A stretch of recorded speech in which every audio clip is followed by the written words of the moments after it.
Bismillahirrahmanirrahim. Alhamdulillahi rabbil alamin. Wassalatu wassalamu ala asyrafil anbiya'i wal mursalin wa ala alihi wa sahbihi ajma'in. Rabbi israh li sadri wa yassir li amri wahlul 'uqdatam min lisani yafqahu qawli. Subhanaka la ilma lana illa ma 'allamtana innaka antal halimul hakim wa la haula wa la quwwata illa billahil aliyyil azim.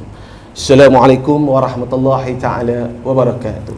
Waalaikumsalam. Salam sejahtera, salam Ramadan al-Mubarak, salam rela, salam negaraku Malaysia. Alhamdulillah, syukur kita kepada Allah Subhanahu wa taala kerana dengan izinnya jua pada hari ini dapat kita berkumpul dalam sebuah dewan yang begitu indah, dalam sebuah majlis yang penuh barakah di bulan mulia, yang di mana julung-julung kalinya Rela Malaysia yang didahului oleh Pusat Dataran Wilayah Timur menganjurkan town hall berbentuk begini. Setahu saya, hampir berbelas tahun dalam perkhidmatan, belum pernah mana-mana Rela yang menganjurkan konsep atau format sebagai begini. Hadirin yang dirahmati Allah sekalian, majlis ini mengalu-alukan kehadiran yang berusaha penolong Persujaya Kanan Rela Tuan Amirul Ikhwan bin Ahmad Syukri, Komandan Pusat Dataran Rela Wilayah Timur. Majlis juga mengalu-alukan kedatangan yang setia penolong Persujaya Kanan Rela Adil Iskandar bin Roslan, Ketua Unit Media Rela Ibu Pejabat Rela Malaysia merangkap Pegawai Perhubungan Awam Rela Malaysia. Majlis juga mengalu-alukan kehadiran penolong Persujaya Rela Tuan Aizat bin Tuan Yaakob, Pegawai Rela Daerah Hulu Terengganu, serta rakan-rakan pegawai dan staf Pusat Dataran Wilayah Timur serta anggota Rela Daerah Hulu Terengganu. Syukur kita pada Allah kerana hari ini kita beri kesempatan dan nafas lagi untuk terus meneruskan puasa ibadah kita di pertengahan Ramadan menuju ke bulan Syawal yang mulia. Dan suka juga saya ingatkan pada tuan-tuan dan puan-puan, hari ini kita berpeluang untuk merungkai kekeliruan dalam beribadah Ramadan sebagaimana moto yang telah kita canangkan dan kita caturkan untuk forum kita ataupun town hall kita pada pagi ini. Dan saya nak kenalkan ahli panel kita yang kita jemput jauh yang datang semata-mata untuk kita berkongsi dan memberi pandangan serta pencerahan mengikut undang-undang seagama dan syariat Islam. Saya memperkenalkan ahli panel kita, tak lain tak bukan, segak juga orangnya walaupun sudah berusia namun masih boleh begitu Ustaz masih lagi boleh tersenyum sehingga hari ini. Tersenyum tak apa. Dan ahli panel kita Tuan Haji Abdul Aziz bin Abdul Rahman, seorang, kalau kita tengok, lelaki yang begitu tenang, yang begitu sejuk mata memandang, sesuailah untuk kita bertown hall pada pagi ini. Ustaz Abdul Aziz telah mendapat pengajian di Pondok Pasir Terumbuh Negeri Kelantan secara bertalaki dalam bidang keagamaan, pengkhususannya talaki. Kemudian beliau telah meneruskan pengajian ke peringkat ijazah Sarjana Muda Syarah Islamiah dan Undang-Undang Islam Universiti Al-Azhar, Tanta, Mesir. Pada 1998, beliau telah memulakan perkhidmatan di Institut Teknologi Ibn Sinar di Gombak, Selangor Darul Ihsan.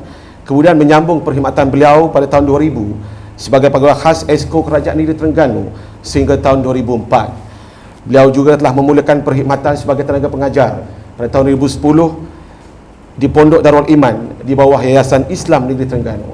Selain daripada itu, ustaz kita ini juga merupakan pengetua atau pengasas Pusat Pendidikan Al-Abrar di Pondok Kampung Menerung Ajil Terengganu Darul Iman.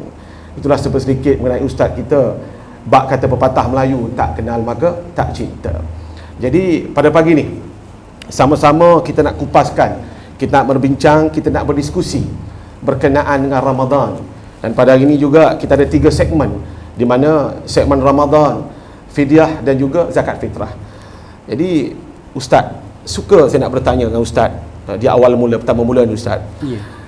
Apakah sebenarnya takrifan Ramadan itu dan kenapa kita diharuskan berpuasa di bulan Ramadan sedangkan dalam Islam kalender hijrah kita ada awal Muharram sehingga Zulhijjah 12 tahun 12 bulan 1 tahun 12 bulan.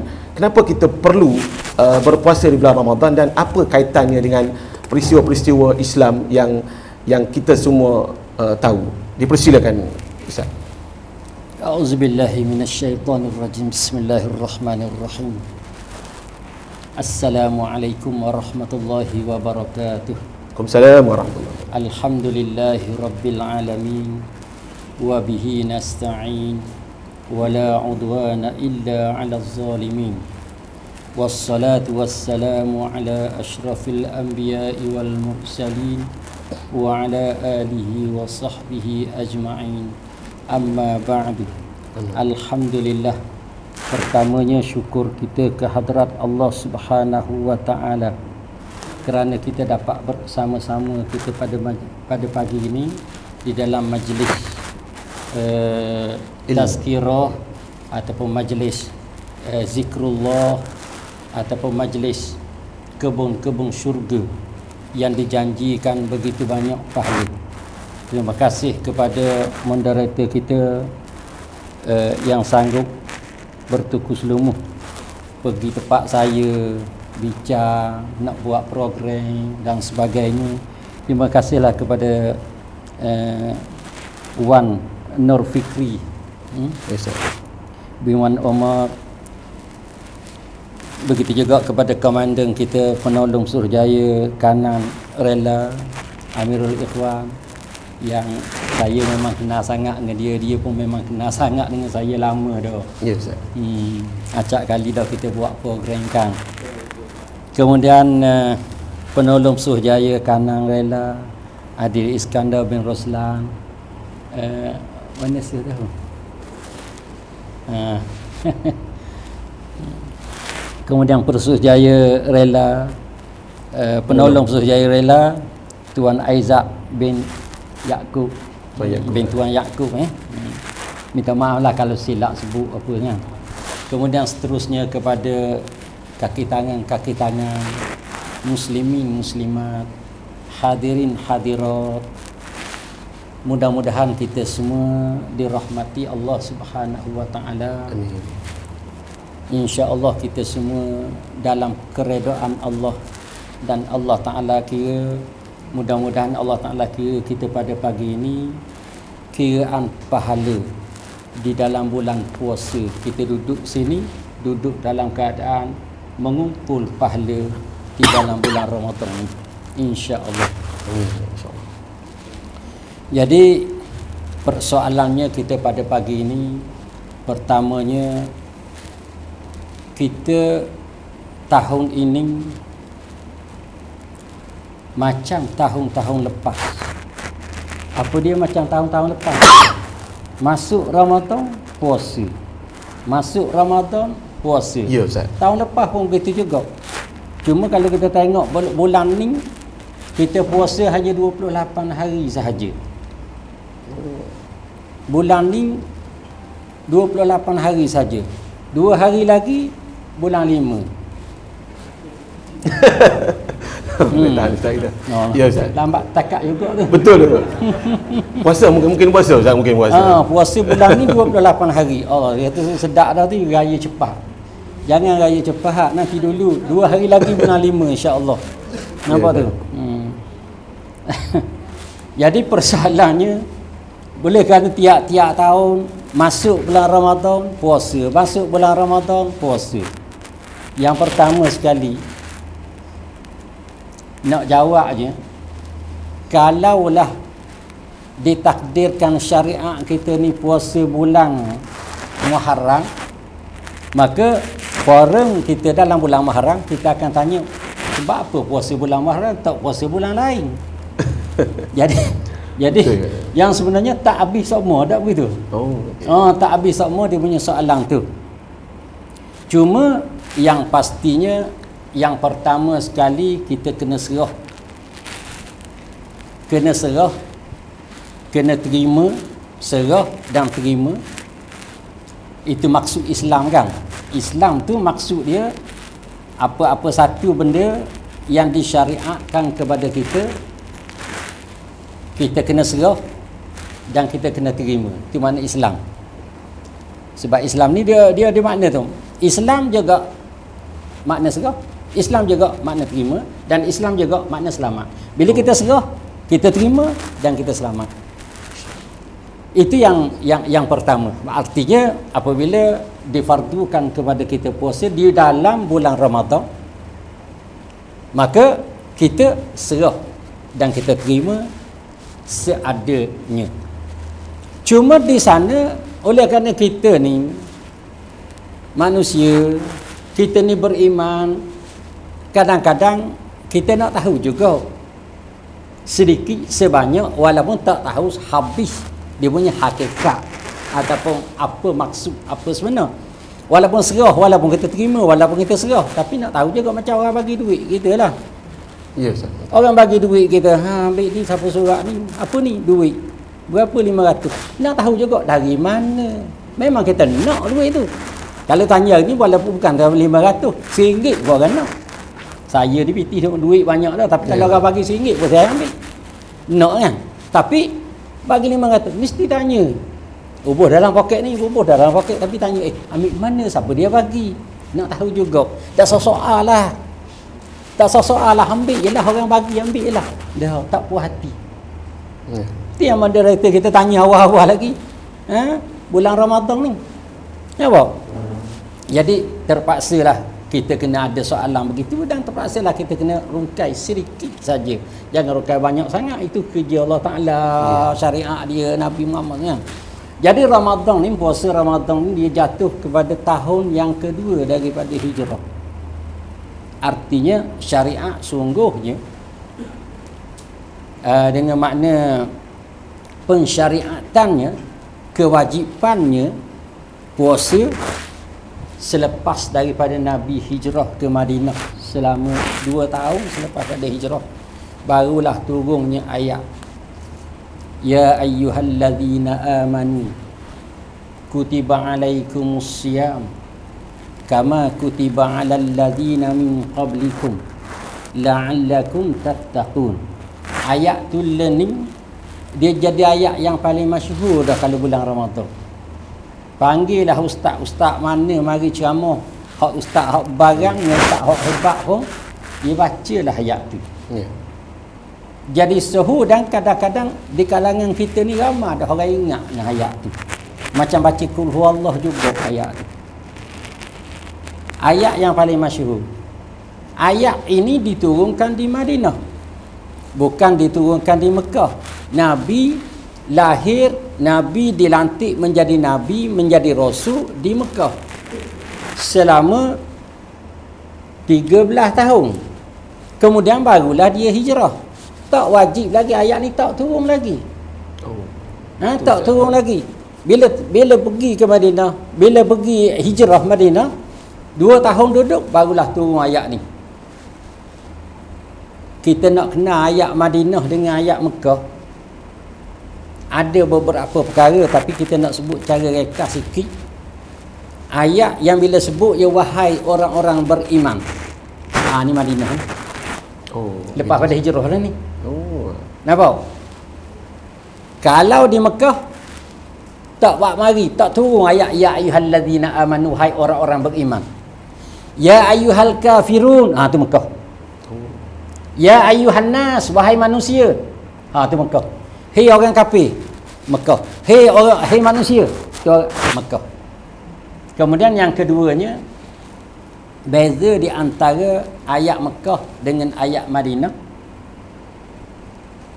Ayat Mekah kebanyakan ayat dia cerita dan tauhid. Qul huwallahu ahad, tauhid. Ni turun di Mekah.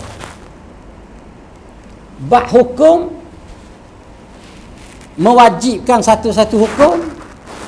Semayang, ya ayyuhalladzina amanu aqimus solah wa atuz zakah. Wahai orang-orang yang beriman, kita tahu lalu dah tu. Wahai orang-orang yang beriman, dirikanlah sembahyang, keluarkanlah zakat. Maka ayat ni di mana ayat ni turun? Di Madinah. Ayat Madinah, bukan ayat di Mekah.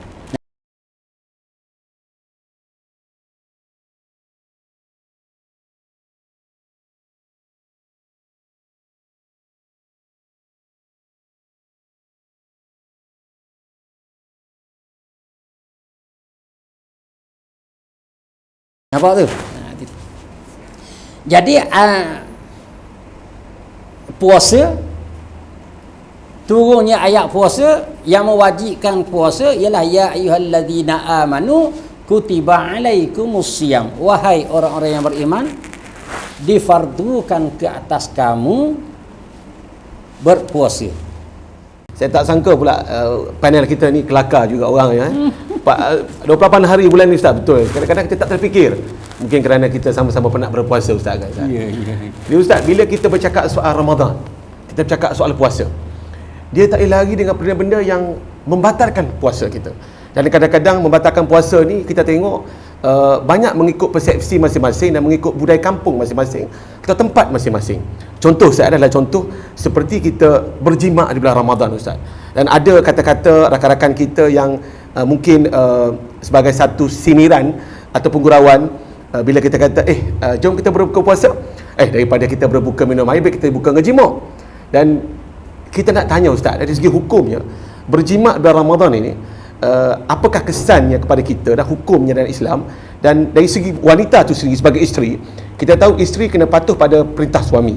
Dan adakah bila suami mengajak isteri berjimat pada Ramadan, apakah hukum pada si isteri itu jika menolak dengan lembut atau boleh menolak dengan paksaan dan sebagainya? Kita minta Ustaz huraikan. Silakan Ustaz. Ya, terima kasih. Soalan ni bagus jugalah. Kadang-kadang kita hanya tahu sekadar tak boleh jimuk bulan puasa, kena kifarat, sekadar itu sahaja yang di antara perkara yang membatalkan puasa,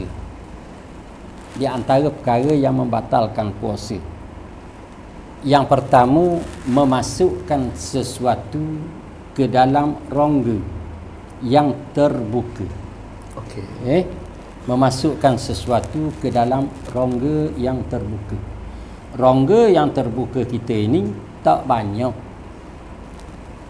Di kepala ada telinga, ada hidung, ada mulut. Itu rongga yang terbuka. Mulut dah tak buka-buka kata dia, tutup je mulut. Tutup pun dia panggil rongga yang terbuka. Takkan nak tutup semua hidup. Nampak? Yang kedua, rongga yang terbuka ialah faras. Nampak? Faras ni dengan makna lubang. Biar kita cerita sikit dulu. Pernah kita buat dah dulu, kita cerita dah. Faras ni kepada laki-laki dan kepada perempuan. Dia panggil faras ni dengan makna kemaluan. Nampak? Kemaluan. Yes. Okey, istilah kita orang Melayu dia panggil kemaluan daripada perkataan malu. Kemaluan ni orang perang dia ada 3 kemaluan lubang. Nampak? Yang pertama lubang dubur. Yang kedua lubang faras. Faras yang kita duk sebut istilah kita. Yang ketiga ialah lubang kencing. Orang laki-laki 2, iaitulah lubang dubur dan lubang kencing. Itu semua lubang yang terbuka. Dipanggil rongga yang terbuka. Okey. Kita masuk je saja apa-apa ke dalam rongga ini, maka batallah puasa kita. Contoh, kita masuk dalam sungai. Kita masuk dalam sungai. Kita pun duduk dalam sungai tu, air cetek je lah, air tepi. Duduk dalam sungai, kita pun ketuklah dalam sungai. Kita pergi ketuk saja je. Nampak? Maka batal puasa. Kerana apa? Bila kita ketuk, air tak serap masuk dalam lubang dubur, maka batal lah. Patutnya soalan ni, ada soalan ni, tapi tak apalah, kita jawab dulu sebelum pada soalan. Senang soalan lagi, kita tak payah jawab. Mana kentut dalam air batal puasa Ustaz? Batal. Sebab itu kita tak dilarang mandi dalam sungai, tapi kalau kita ketuk dalam sungai tu batal. Okey. Kita bukan nak pergi situ. Syekh. Jadi bila Ustaz tadi ada sebut soal ganti puasa akibat daripada melakukan perkara-perkara yang haram lah, yang telah membatalkan puasa. Dalam puasa ni ada tak istilah kita bayar pada orang untuk mengganti puasa? seumpamanya macam arwah seseorang si A telah arwah, dalam haji boleh diupah untuk haji pada si arwah. Dalam puasa ni, katakanlah keluarga kita, ayah kita dalam setahun ni dia sakit, so Ramadan pada tahun ni dia tak mampu berpuasa langsung, dan akhirnya tahun depan dia meninggal dunia. Bolehkah, ada tak istilah, sebab banyak orang bercakap bayar pada orang, saya tak pasti bayar itu dalam bentuk wang ataupun sebagainya, untuk gantikan puasa atau berpuasa bagi pihak si arwah tadi, ataupun kita sebagai anak dan keluarganya. Silakan. Baik, masalah qada puasa kan. Ya. Kita nak sambung sikit hak tadi. Hak 2 bulan berturut-turut yang jimat bulan puasa tu, ulama dalam mazhab kita Syafi'i. Saya minta maaf jawab banyak dalam mazhab Syafi'i walaupun saya tak sebut mazhab Syafi'i. Jangan bajet yang tadi kau pendapat begini. Itu dalam mazhab lain tu tak apalah. Apa? Kita tidak menyalahi. Baik. Dalam masalah yang 2 bulan berturut-turut tadi, kebanyakan ulama kata tak termasuk hak qada sehari tu. Okey. Hak sehari kan dia batal puasa. Hak batal puasa kena qada tu sehari. Hak 2 bulan betul-betul tu hak tu kifarat. Melakukan perkara yang keji di dalam bulan puasa. Hak 2 bulan tu bukan qada hak sehari tu, bukan buat sehari qada 2 bulan. Tidak, 2 bulan tu kena kifarat melakukan perkara yang keji yang dilarang sangat-sangat dalam bulan puasa. Hak sehari, hak yang batal puasa tadi, hak tu kena qada lain. Sebab itu kifarat bukan qada puasa. Bila bukan qada puasa, dalam bab hak yang fidyah lagi, apa? Dia tak kena fidyah. Dia tak kena fidyah kalau sekiranya melangkah tahun.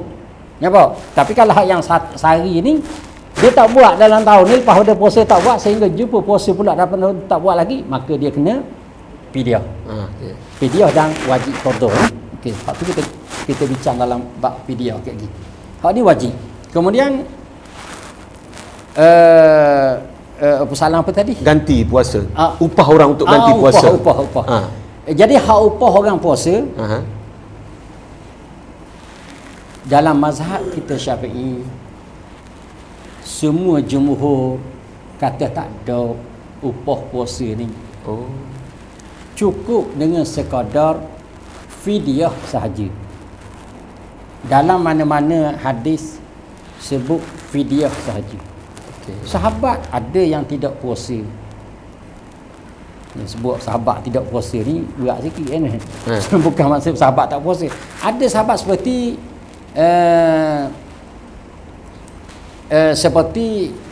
Ibnu Malik pula, Malik bin Dinah. Dia tak puasa sebab dia tua. Tapi dia ganti dengan fidyah, dia beri makan kepada orang miskin. Dia tak upah orang pun, sedangkan dia tu kaya. Malik bin Anas. Malik bin Anas ni dia kaya. Malik bin Anas ni kalau nak cerita kaya dia khidmat kepada Nabi 10 tahun. Dan dia terkena doa Nabi. Nabi pernah doa dia supaya dia ni dimurahkan rezeki. Masa Nabi ada dia miskin macam kita lah, macam orang lain lah juga. Bila Nabi tak ada, Nabi wafat, jadi dia tanam pokok tamar, dia buat kebun tamar. Orang lain sekali setahun buah, dia dua kali setahun buah. Nampak? Duit banyak, kebun banyak. Ya, Ustaz. Tapi bila dia tua, dia tak boleh nak puasa, maka dia beri makan ke orang. Dia panggil. Dan dia tak upah orang puasa betul ni. Artinya upah orang puasa ni tidak ada lah. Nampak? Tidak ada. Okay. Hatta walaupun kita mati sekalipun, anak cucu kita, anak kita ni kerja hebat, kaya belaka. Oh, ayah, tak apalah. Kita ada orang, kita upah orang.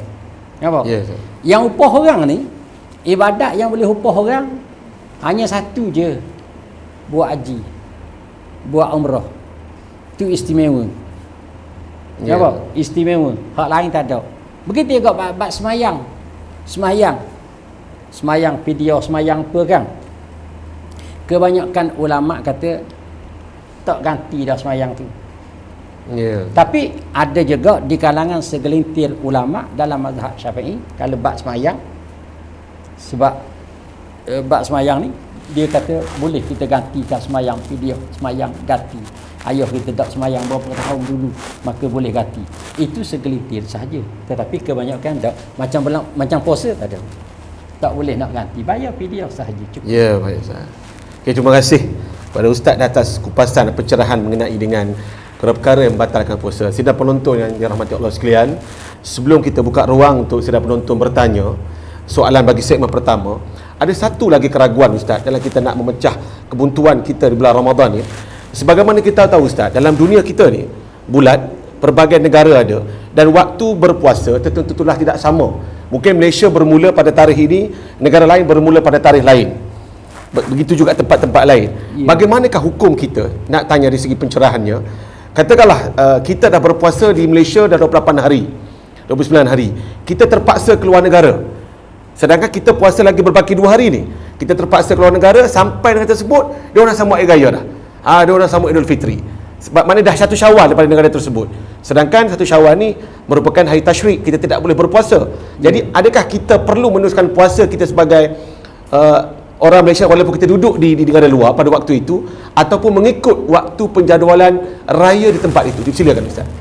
Baik, terima kasih kepada soalan itu. Soalan ni sebenarnya zaman dulu tak ada. Tak macam soalan Ramadan ni zaman dulu ada dah. Soalan ni zaman dulu tak ada. Kerana apa? Masa tu kapal terbang tak ada lagi. Ya, mungkin. Dan sebagaimana macam-macam lah ya. Masa tu kapal layar je, kapal layar taklah selaju. Ya, betul Ustaz. Makan masa yang lama. Melintasi masa. Sekarang kita boleh melintasi masa. Macam semayang juga sama. Kita pergi ke Mekah tu, perbezaan tu. Baru masuk Zuhur. Ya. Sudah semayang Zuhur, asar dah. Ya. Sebab laju sangat dia punya perjalanan. Nampak tu? Itu dia. Soalannya, berlakunya di sini sekarang ni berlakulah benda-benda begitu. Okey. Bila kita naik kapal terbang ni berlakulah benda-benda begitu. Kita duduk sini, kita dah puasa. Cuma saya nak ingat, bukan kita beza 2 hari. Beza tidak ada 2 hari. Beza sehari je. Kecuali dia silap dia punya puasa. Ya, kiraan puasa. Kiraan puasa awal tu dia silap. Jadi puasa ni sebenarnya ada tikahnya. Orang Terengganu panggil tikah. Tikah ni makna perbezaan dia sehari je. Kadang-kadang ada negara dulu, ada kadang-kadang negara tu keriang. Macam kita dengan Mekah, sepatutnya kita ni dulu daripada Mekah dari segi masa. Ya. Sebab kalau kita ni Mekah 10 contoh, dia Mekah ni tak subuh lagi, tengah sahur. Dia keriang daripada kita. Nampak tu? Jadi kalau sekiranya kita daripada sini kita dah puasa dah 29 hari ataupun sebut 28 hari pun boleh. Okey. Kita pergilah ke Rusia. Tiba-tiba Rusia raya dah. Sampai-sampai tu dah Idul Sebab Fitri. kita sapa tu 29. Dia 29 tengok 6 bulan nampak dah. Yes. Maka kita diharamkan puasa. Walaupun kita tak cukup lagi start berpuasa. Kalau kita 29 kira cukup. Kalau kita 28 kira tak cukup sehari dan kita diharamkan puasa dalam negara orang beraya. Nampak? Dalam negara orang beraya. Maka kita diharamkan puasa. Balik lagi ataupun akan datang kita qada sehari. Sebab tak cukup. Kita qada sehari. Okey. Kalaulah kita duduk dalam negeri orang, cukup dah 29 ataupun 30, kita pun baliklah negeri kita. Balik negeri kita orang puasa lagi. Dan kita cukup dah puasa tadi. Ya. Kalau tak cukup tu tak ada masalah lah. Okey. Kita dah cukup dah puasa. Kita letaklah 30 dah. Nak berlebih lah ni. Kita 30 dah. Kita balik orang tak raya lagi, orang tengah puasa untuk hari last. Okey. Maka situ kita dah cukup dah, kita tak boleh puasa. Mana tidak perlu kita nak. Tak perlu kita Okey, puasa. jelas Ustaz. Sebab kita dah cukup. Puasa tak lebih pada 30. Jadi kalau kita puasa 30 balik sini, orang puasa lagi, kita tak boleh puasa. Nampak? Cuma kita disunatkan menahan daripada makan depan orang.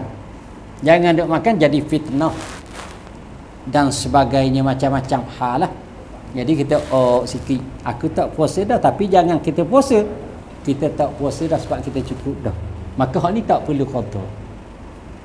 Oh, Tak perlu qada. Walau bagaimanapun banyak jugalah pendapat-pendapat di kalangan ulama-ulama muasarah, ulama-ulama terkini yang isu ni isu terkini, ada setengah kata kena puasa juga meraihkan negeri itu puasa. Ya. Ada juga kata begitu. Dan yang kita ambil lebih cenderung kepada habis dah puasa maka tak puasa. Macam contoh ni bukan kias, tapi contoh kita musafir. Kita ni nak balik ke Rela daripada Kuala Lumpur. Okey. Masuk waktu zuhur dekat Haji. Yang siapa tu Haji keluar Masjid Haji pun azan zuhur. Okey. Maka kita pun pergi masjid, kita semayang zuhur dan kita jamak asar. Okey. Okey. Sekarang sudah kita semayang zuhur, sama ada 2 rakaat ataupun 4 rakaat ikut imam. Lepas tu kita semayang asar. Kita buat lagi semayang asar, kita buat lah kan. Balik sini baru 3.30. Dah sebab baru zuhur, balik sini baru 3.30. Asar tak lagi kan. Duduk sekejap, rehat-rehat, makan-makan. Orang pun azan. Azan apa tu? Azan asar. Kita kena pergi surau juga ke? Ataupun kita sudah dulu ada yang kita bincang dalam musafir, bab musafir. Bukan, jam berkosar kan? Ada dah. Kita tak perlu dah semayang asar, kita dah semayang dah lepas dah. Walaupun dah sampai. Nampak tak? Maka selesai masalah. Begitu juga hal ni puasa. Kita dah sampai dah, kita cukup dah 30 hari, apa perlu kita puasa lagi? Puasa apa lagi? Yang cuma nak raikan tepat ni masih lagi Ramadan, maka kita tak makan lah. Ya. Siap Ustaz. Terima kasih atas pencerahan Ustaz. Atas soalan telah dilontarkan kepada Ustaz. Sudah penonton rahmati Allah sekalian. Jadi kita buka ruang untuk segmen pertama yang saya kira sudah hampir 57 minit dirungkai kekeliruan dalam beribadah Ramadan. Kita buka ruang untuk sebarang pertanyaan daripada sidang penonton sekalian. Jika ada persoalan-persoalan yang masih lagi tidak dijawab atau dirungkai oleh ahli panel kita sebentar tadi, silakan. Sebelum kita beralih ke segmen yang kedua, silakan sahabat kita. Saya pernah dengar hak pasal jimat tadi kan. Berminat silakan. Puasa tu baru jimat kan, kena denda kat. Oh ya, kita jawab satu-satu deh. Silakan. Takut. Okey. Soalan yang kedua sebelum Ustaz nak jawab pada. Silakan tuan. Saya nak tanya pasal tadi yang berkaitan dengan rongga badan tu. Sejauh mana kita boleh masuk ke rongga badan tu? Contohnya kita ada benda terlekat di tulang gigi, kita ambil putih gigi masuk dalam tu, kita buang. Ya. Setakat mana boleh? Ya. Okey. Silakan Ustaz. Kita jawab dulu. Apa tadi? Yang jimat tadi tu. Okey. Yang pertamanya, apa sahaja membatalkan puasa di bulan Ramadan adalah haram. Betul, Dalam haram. telinga pun begitu juga. Khilafnya kat mana? Ada setengah ulama dia kata semasuk-masuk clicking. Panjang ni Ustaz. Semasuk-masuk, cuba kita ubur dalam telinga, masuk kat mana clicking? Masuk kaning ke? Memang tak masuk. Satu ruah je kau Ya, kan? Ustaz. satu ruas semasuk-masuk clicking. Boleh, masih boleh lagi.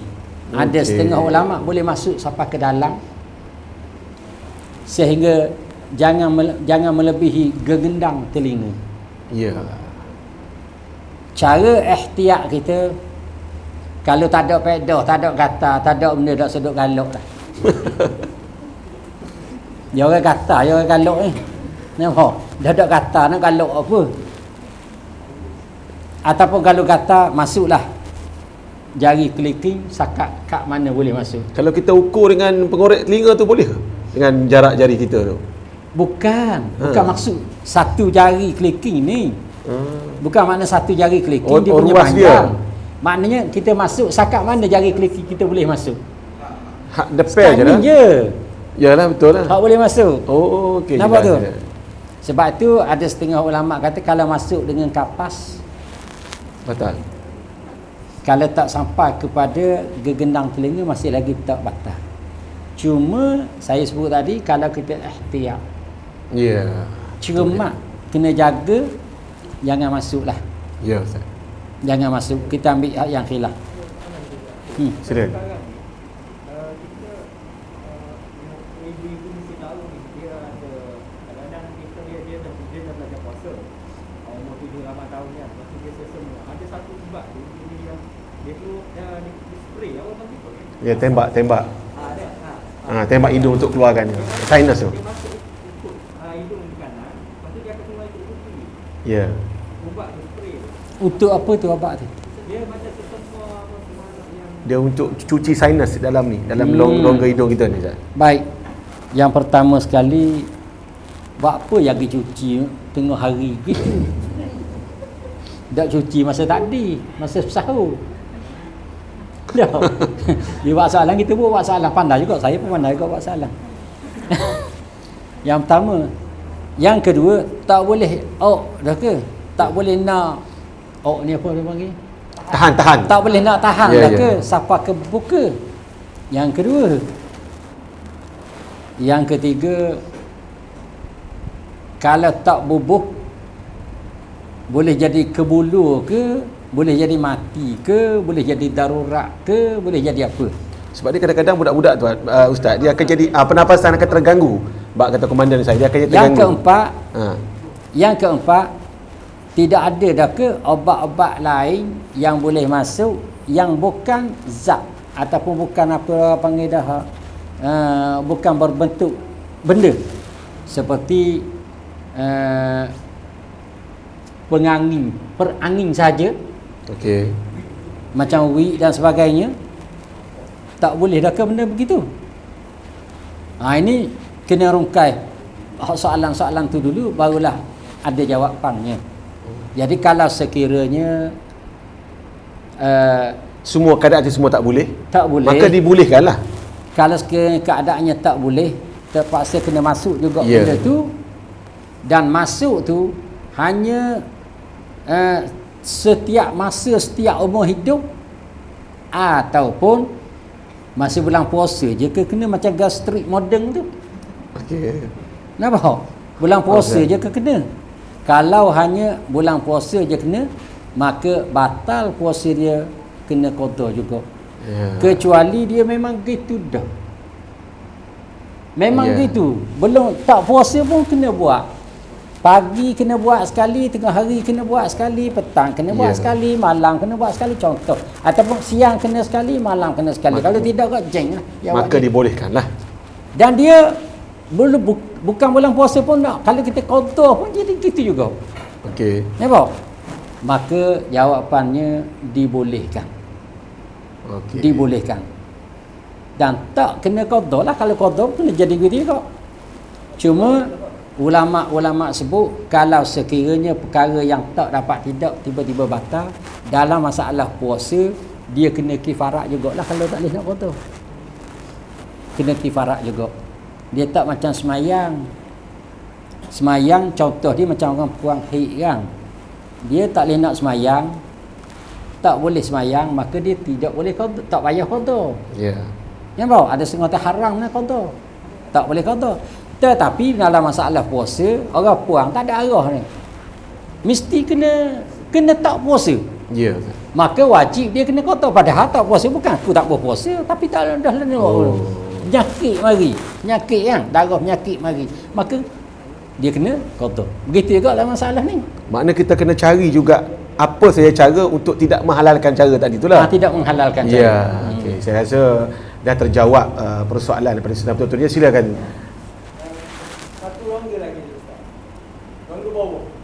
Nanti rongga mulut, dalam mulut tidak ada bukan disebut rongga lagi, sebab tu kita boleh masuk air dalam mulut. Air dalam mulut boleh masuk. Kadang-kadang kita puasa kan panas.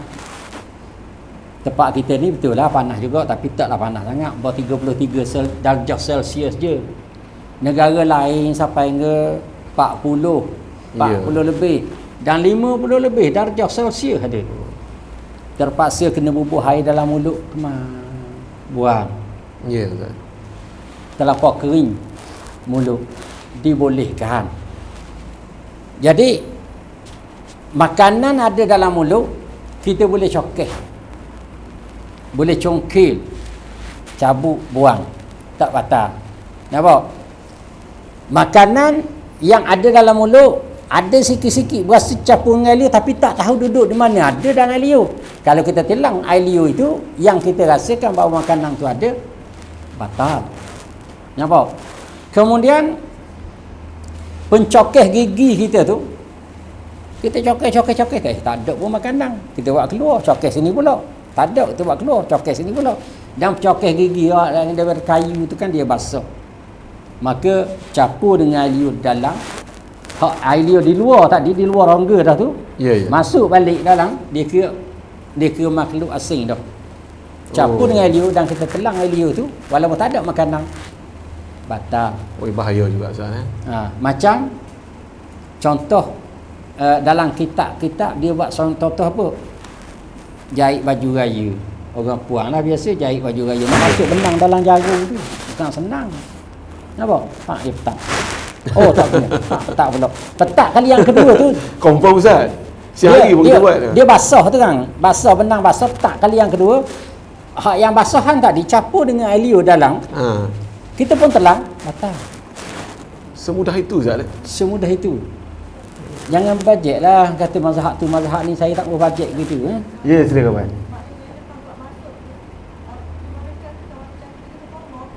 Tak payah kamu, kita buang sahaja. Kita ludah sahaja. Tadi. Okey. Kemudian Rongga bawah. Rongga bawah ni rongga tetapi dia tertutup. Dia tak macam lubang telinga, tak macam lubang hidung, tak macam lubang mulut. Ya. Hak ni dia berongga juga, tetapi dia bertutup. Tutup ni sakat masuk je, lepas pada tutup batal. Walaupun sikit macam kita sebut tadi hak jimak tadi kan, masuk je, lepas pada hak tutup tu batal. Ya. Ada satu kisah. Ya. Bila kita tarik kerah, kita buang. Tak Bila apa. kita gemuk, kita masuk balik. Hak tu Menarik tu, Ustaz. dalam kitab Macam mana tu? banyak, dalam kitab-kitab kita tu banyak dia buat contoh begitu. Nampak? Dalam mazhab kita banyak, kalau sebut kitab tu kebanyakan perkara yang membatalkan puasa. Banyak kitab-kitab sebut, sama ada kitab Jawi ataupun kitab Arab. Kitab kecil dan kitab besar. Dalam I'anatul Talibin pun ada. Nampak? Syarah kepada Mu'inul Mubin ada. Syarah pada Fathul Mu'in tu ada sebut. Maknanya dia buat contoh kepada perkara yang membatalkan puasa. Sebagai contoh kata dia, iaitulah kita terang berak, kemudian najis kita tu kerah, kita terang, dia keluar dari sikit, pak dia masuk balik, batal puasa. Batal puasa. Semudah Yang itu, Ustaz. Walaupun kita tak sengaja dan bukan, walaupun kita tak sengaja tu, sengaja lah tu, sengaja pergi buang air tu, sengaja lah. Nampak? Ya, Ustaz. Tu batal. Sebab itu khilaf di kalangan ulama. Khilaf di kalangan ulama berkenaan dengan cacing rawit. ya, cacing dalam perut. Dia panggil apa cacing rawit? Kelantan panggil cacing rawit, Terengganu panggil cacing rawit. Cacing apa tu? Sama kan? Keliru Ustaz eh? Kerawik. Nama model kerawik Ustaz. Tak tahu saya tok je tu. Oh. jangan reka ni, dah ada kau orang reka. Getok tu memang gerentak. Nampak nak cakap ke dia memang gerentak, padahal getok je. Nah, tiang tu kan. Dia sebut gerentak. Baik, cacing rawit tu khilaf. Dalam masalah wudu lagi khilaf dah cacing rawit ni. Kita semayang baris nak tunggu ke isyak, orang mengajar bunyi puasa rak gemuk punggung tadi makna dubur lah tu. Ya Ustaz. Rongga kita lah. Boleh membatalkan puasa. Sehingga ada ulama kata batal wudu ni. Hak ni khilaf ni banyak perbahasan. Kenapa? Orang lain ni sebut banyak perdebatan. Ulama ni dak debat, nawuk debat. Kenapa? Bukan jangan sebutlah ulama perdebatan hangat di kalangan ulama-ulama ni dak jawab, bukan berdebat. Ulama dulu nampak diberi penangan je. Perbahasan ulama banyak. Ulama ni bahas begini, ulama ni bahas begini. Ada ulama kata batal wudu kita, ada ulama kata tak batal wudu kita. Apa? Tapi kita tak nak tepi dulu tu. Cuma bila ada perbahasan begitu juga dalam masalah kita puasa. Bila puasa cacing rawit agak tu baik. Lepas tu hilang. Selok buku pun gagal tengok. Tak ada pun. Nampak? Pas mana? Masuk semula kau. Masuk semula kau. Hak ni masalah cacing rawit ni dalam masalah puasa kita boleh maaf. Oh, makna tak batal lah. Syariat boleh maaf. Tidak seperti najis tadi lah. Sebab puasa ni daripada pagi sampai ke petang. Tak macam air semayang ni rorak boleh ambil air semayang. Itu pun khilaf batal ataupun tidak. Jelas. Itu dia. Kemudian bila rongga tadi habis macam jawab kan. Fidyah ni dengan makna bahasa kita dia panggil tebusan. Sebab masa zaman peperangan zaman Nabi dulu pun diberi tawaran kepada tawanan perang. Diberi tawaran kepada tawanan perang. Orang kafir lah hak kena perang ni. Nampak? Ada tawanan dia di kalangan orang laki-laki, ada di kalangan orang perempuan. Orang perempuan pun pergi perang juga. Semangat orang kafir ni. Ya. Nampak?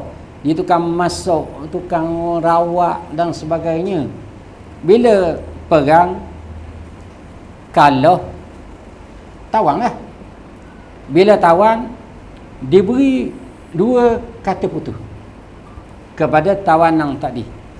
Sama ada kamu nak jadi hamba, itu yang lahir hamba ni. Ya. Sama ada mu nak jadi hamba wa imma fida ataupun bayar tebusan. Bukan denda. Bayar tebusan. Bayar tebus. Berapa nak tebus? Kita pun banyak juga istilah tebus kan. Dapat apa dalam telefon kita tu menang apa? Ya. Menang satu-satu kita beli tebus. Itu tebusan. Nampak? Itu tebus.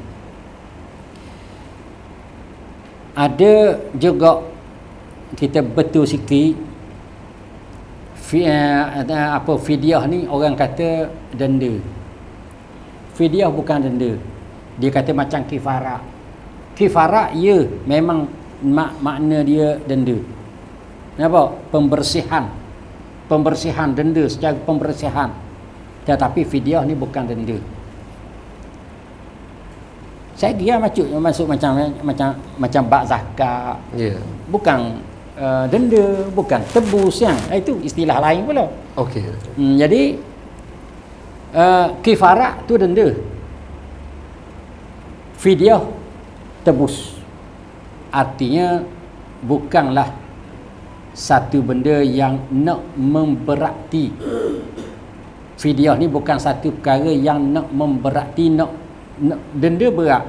Kifarah kita lakukan satu benda sampai hingga kifarah itu nak memberati. Kifarah sumpah, mung pandai sangat sumpah bayar kifarah. Kifarah jimak tadi mu pandai sangat buat, awak ni hak larang kena kifarat. Itu bukan fidyah lagi. Walaupun nampak bagi makan orang miskin, hak ni pun nampak makan orang miskin, tapi bukan fidyah lagi. Itu kifarat. Fidyah itu dari segi bahasa. Dari segi istilahnya ialah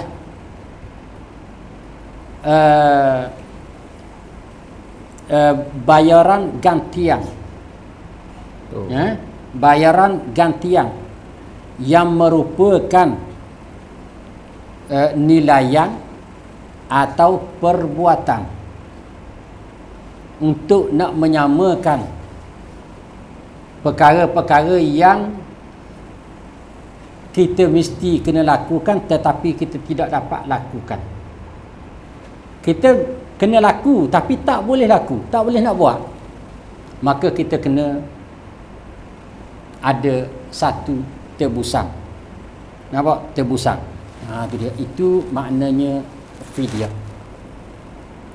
Jadi bila kita sebut fidyah, kebanyakannya fidyah ni terlibat kepada puasa kita. Bila kita nak bayar fidyah ni, bayar fidyah sebelum pada masuk Ramadan. Tak kira lah bila-bila masa sebelum daripada masuk Ramadan. Nak masuk Ramadan nak bayar fidyah tak boleh dah lah. Nampak? Itu dia. Belum pada masuk Ramadan. Itu makna fidyah tu kena faham betul-betul. Soalan tadi yang tanya tadi, bentuk bayaran dan kiraan dia. Bentuk bayaran ataupun kiraan fidyah. Bentuk bayaran fidyah kita ambil hak asal.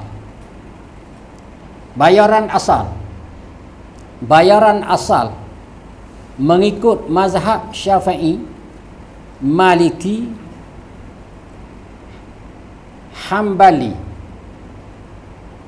dan ulama-ulama dalam mazhab masing-masing dan keseluruhan ulama dalam mazhab Syafi'i.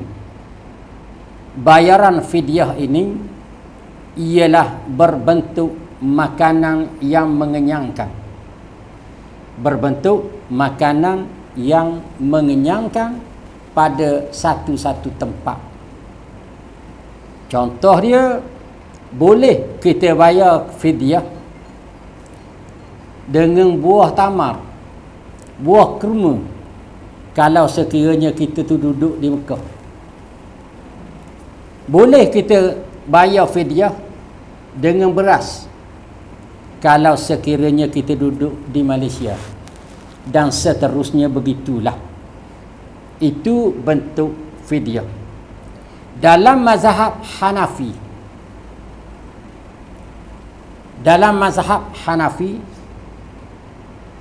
fidyah boleh kita tukarkan dengan nilai. Boleh juga Ustaz? Boleh kita tukar dengan nilai, bukan mazhab kita dan bukan kebanyakan mazhab. Nilai apa? Nilai kepada harga makanan yang kena keluar tadi. Kemudian berapa dia punya sukatan dia? Banyak mana? Kalau mengikut kepada mazhab yang mengeluarkan beras ataupun mengeluarkan makanan, maka sebanyak mana satu mud dia panggil. Satu mud setiap satu hari kita tinggal puasa. Satu mud Ustaz? Satu mud. Mindal mud. Kalau baca mat jadi mak pula. Maknanya tu. Mud, apa dia mud? Iaitulah satu cupak. Ataupun disebut sebagai satu robong daripada so', 1/4 daripada satu gantang. Satu cupak ataupun satu gantang, dia kira cupak di mana dan gantang di mana. Gantang yang dia kira ataupun cupak yang dia kira ialah cupak yang kalau dalam kitab disebut cupak Baghdadi. Baghdad dia. Cupak yang dibangsakan kepada Baghdad. Kerana apa? Kerana Imam Syafi'i dia guna cupak Baghdad masa dia duduk di Baghdad. Nampak? Dan di Mekah, di Mesir, negeri Arab, cupak dia lebih kuranglah cupak Baghdad sama besar.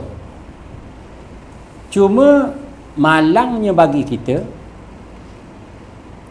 hak tradisi-tradisi begini kita buang dan kita tak ambil cara sebab dia ada kena-mengena dengan agama. Tapi kalau tradisi rodak, gendang, hapa semua sekali, kita hak yang pula tidak sakut dengan agama, kita ambil pula. kita ambil berat sangat sampai kali ni kita boleh nampak. Cicit kita hendak lahir lagi tu insya-Allah jumpa dengan rodak, gendang apa semua itu. Ya. Kebiasaan Ustaz. Kalau kita tanya orang muda-muda, ni orang tua-tua ni dang belaka dengan cupak ni, tak begitu kan? Dang, cupak dan gantang ukuran zaman dulu. Hapusnya cupak dan gantang ialah pada tahun 1981. 82. Dah lama. 82. Akhir 81 tu dah nak buang 40 tahun dah Ustaz. 40 tahun dah. 40 dah. Mula-mula Nak hapuskan cupak tu. Jadi satu lagi perkara Ustaz bila sebut fidyah ni maknanya kita wajib bayar, betul? Ya. Okey. Sekiranya dalam keadaan negara kita yang penuh dengan marahan, terutama selepas pada PKP melanda kita hampir 2 tahun lebih. Kalau kita kira dalam Great University itu cukup 3 tahun dah dapat diploma dah kita PKP ni Ustaz. Ya. Jadi katakanlah kita seorang insan yang bekerja teruh, kerja tarik sauh kapal, kerja penat, kontrak gaul semen, susun bata, dan memang tak mampu kita berpuasa walaupun sehari di bulan Ramadan. Dan kita kerja tu untuk kais pagi makan pagi, kais petang makan petang. Dan adakah kita wajib juga wafidyah walaupun tak mampu nak bayar? Sebab kita meninggalkan puasa dengan sengaja akibat kita bekerja teruk tadi. Dah tak ada pilihan dah Ustaz. Ya. Silakan Ustaz. Ni masalah keadaan sekarang. Ya. Yang pertama, learning. Masalah sekarang ni, tambah-tambah di akhir zaman ni, masing-masing kita ni masa yang ada pada kita ialah masa kerja. Benar Ustaz. Artinya walaupun kita balik rumah, masih lagi kepala kita masih kerja. Hati kita tu lekat tempat kerja. Tengok WhatsApp kadang-kadang nak balik tu, sedang lagi cabut hati letak atas meja tu, balik body kosong. Ya. Sebab itu perkara ni timbul selepas daripada kita disebut sebagai istilah gila kerja. Ya. Gila kerja. Jadi benda-benda begini jarang berlaku ataupun tidak berlaku di zaman dulu. Ya. Walaupun zaman dulu tu kerja kuat juga. Tak ada kerja macam makan gaji macam kita duduk dalam dewan ekor. Ya. Jadi suasana ni timbul macam-macam persoalan. Dan soalan ni saya pergi mana-mana pun orang tanyalah soalan ni. Bukan hari ni je orang tanya soalan ni, dan masing-masing pun rajin dengar dah soalan ni sebenarnya. Sebab tu dia senyap lok dia biarkan moderator tanya sendiri. Ya. Tanya tahu dah kata dia soalan ni. Apa tu? Yang pertama sekali kita kena pasti dulu kerjaan kita. Kena pasti dulu kerjaan kita. Berat setara mana? Kena pasti waktu dulu berat setara mana? Berat sangat-sangat ke? Saya pernah kerja, cerita pengalaman. Saya pernah kerja direct tanpa henti. Kalau boleh dah masuk dalam tu boleh dah masuk 3 hari 4 malam tanpa henti. Kerja kuat, kerja berat. Ya. Tahun 86, 87, 88, 89. Waktu mana saya duduk di pondok masa tu. Habis belajar, petang lepas asar, Habis ada Zuhur. Biasa kalau hari cuti tu Zuhur habis lah. Ya. Cikgu kata Zuhur ni kita belajar lagi, habis Zuhur lagi, habis lah balik nak balik pun 2 minggu cuti. Ataupun kalau cuti raya ni 2 bulan. Malang tu terus pergi stesen bas Kota Baru, Ya. ambil tiket bas, pergi ke Johor. Lalu depan rumah, tengok kod tikar, oh ada rumah aku Terengganu. Nampak tu? Pergi ke Johor kerja. Dalam masa 2 minggu saya kerja, cari duit untuk nak buat belanja. Biar sedih sikit pun, mudah-mudahan rawi derma je ni. Buat kerja. Ada satu ketika tu dekat nak puasa. Sebab 15 Syawal, 15 Syaban kita cuti, saya kerja. Esok saya kerja 2-3 hari 4 malam. Kebetulan esok tu kerja lagi bulan puasa. Kerja lagi. Esok kan nak kerja bulan puasa. Hari Jumaat. Kata member, hari ni kita tak kerja dah. Hari Jumaat. Takut tinggal Jumaat. Dan puasa rela mati daripada buku. Tekad kita, saya 2 orang dengan kawan saya, orang Terengganu juga. Kita rela. Maknanya sehingga dalam kawasan kerja tu, kalau orang tahu kerja kapal MSE, kawasan tu dulu, ni tak ada aku dulu, tak ada siang, tak ada malam. Ya. Semua waktu malam, semua waktu siang. Tak ada Ramadan, tak ada Syawal. Hari raya kalau mampu kerja 24 jam, tak berhenti. Ya. Situ kantin buka macam biasa. Macam biasa. Yalah. Tak ada beza. Okey. Kita nak give sahur. Ingat ke adalah kating untuk sahur. Hok puasa mula-mula. Tak ada benda satu. Kating tutup tu. Kita tak buat persiapan sebab duduk dalam tu tak boleh keluar.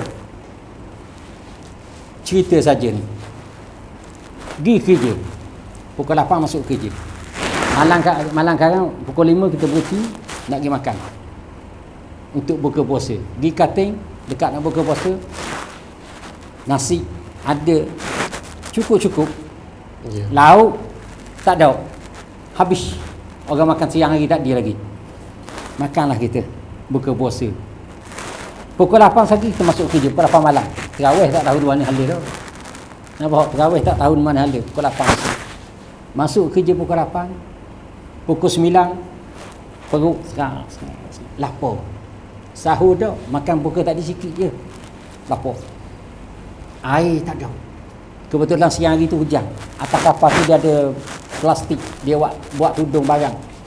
Tengok air ada. Minum air tu 10 minit sekali minum air tu.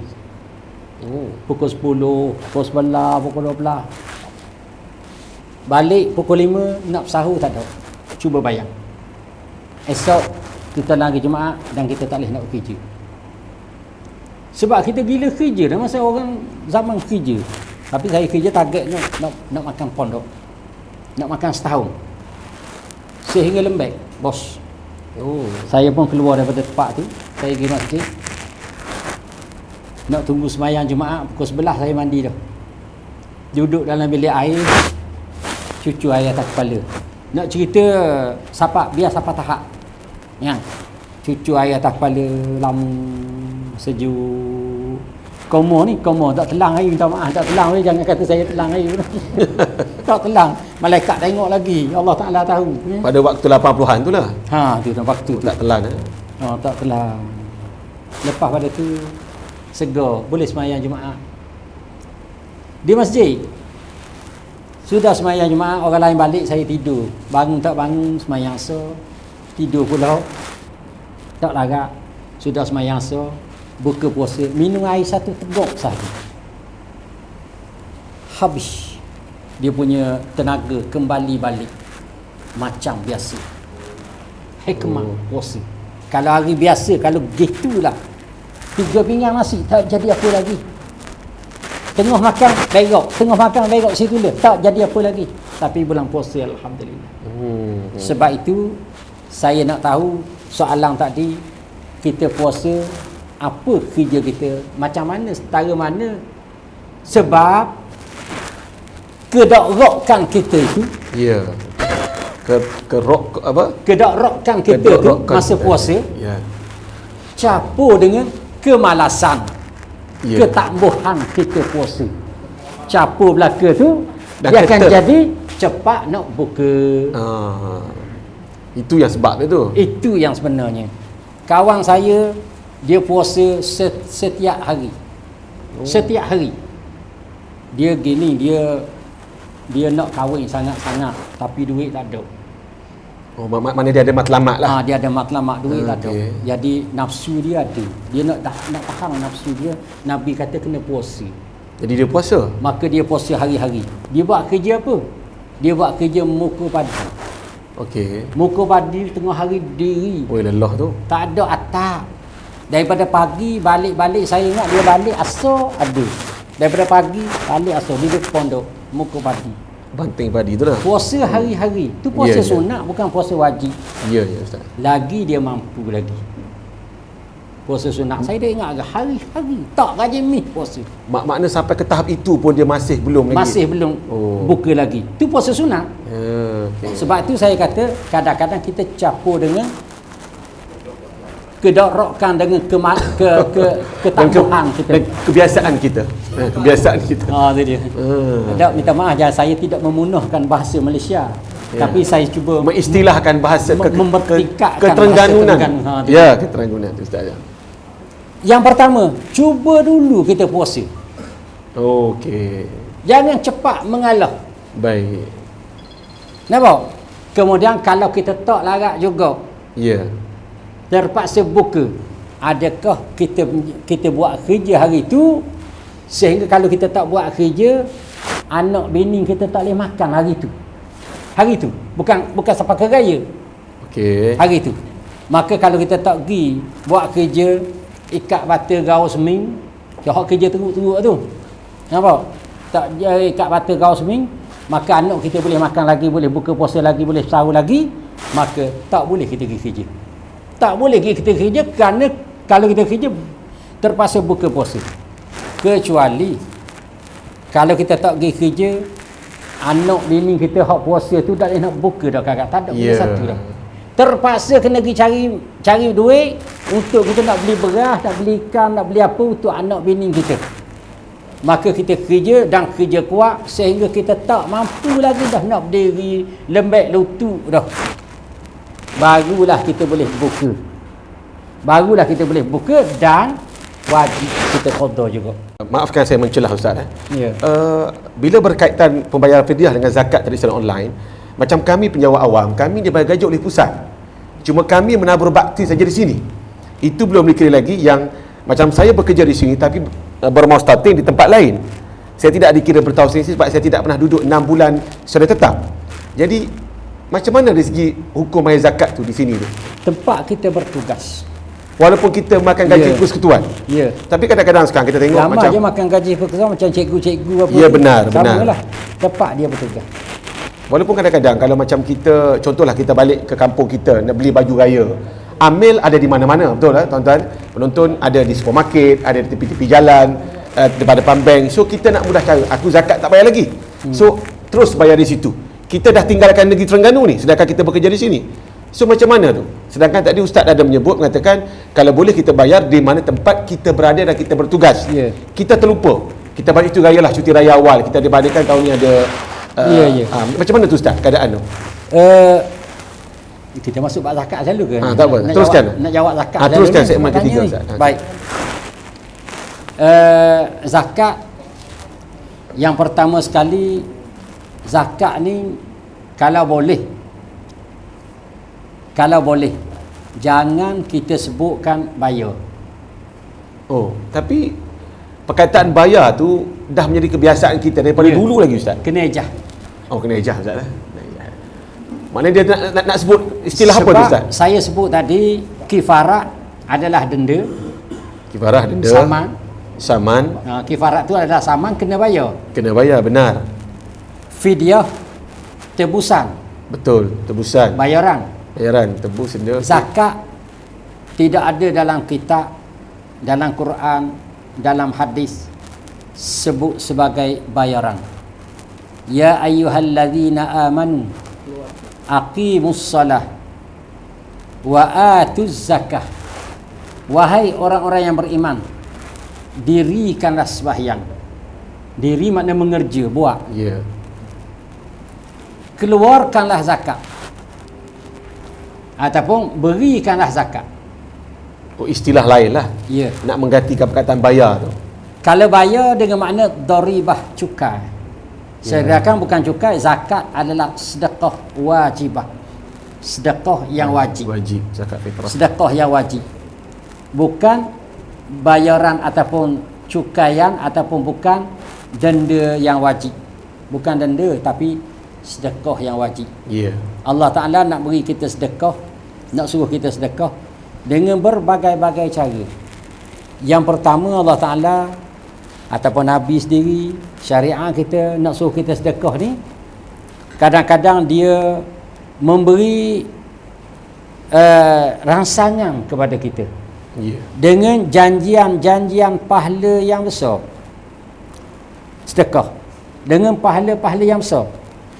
Setengah orang yang iman dia kuat ataupun yang walaupun ada iman dia sikit pun, dia ambil peduli. Kadang-kadang peduli banyak, kadang-kadang peduli sikit. Bila sebut je ganjaran. Dan ada kadang-kadang kita hak iman kurang ni, macam saya ni, pitih banyak, duit banyak, kaya raya, nak sedekah saya tak peduli pun, bab pahala-pahala malah aku nak sedekah ni, sayang juga ni. Duit ada 500 juta dalam bank tapi nak keluar RM1 pun sayang juga. Pahala besar malah tak sayang, pahala besar. Malah nak ambil tahu pun pahala besar. Nampak? Kadang-kadang orang ambil tahu pahala besar. Allah Ta'ala kata sedekah banyak ni, Nabi kata sedekah banyak ni, pahala begini, macam-macam janjian. Maka orang ambil berat. Oh, aku nak sedekah walaupun RM1 pun nak sedekah.